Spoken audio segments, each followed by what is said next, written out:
Hi everyone, it's Tanya. Come craft a spring card with me. Before we start crafting, let's take a look at what I may use today. So I have the new Tim Holtz Texture Fades A6 folder, and this one is called Vault Lace. Let's take it out. So Vault Lace, we'll be using that today, I know.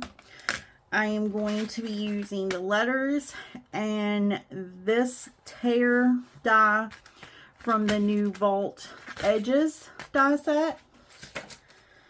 I'm going to be using the Brushstrokes Flowers #1 set.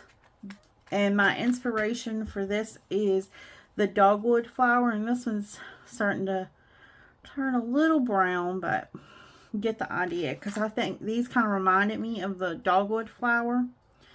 So we're going to use this today. Now I've already got out some distress inks and oxides that I'm planning on using, and I've already die cut out all my pieces. So I cut out all my flowers and leaves, and those are here, and I had them separated, but it looks like they done got mixed up a bit. And then I cut out the letters to spell spring blooms. So we'll set those aside. I cut out a piece of watercolor cardstock at 4 by 5 1/4. And then I took that edge die and cut this edge off. But what I did after I did that, because I'm still going to use that, I went ahead and put some mint tape on the back and taped it back together.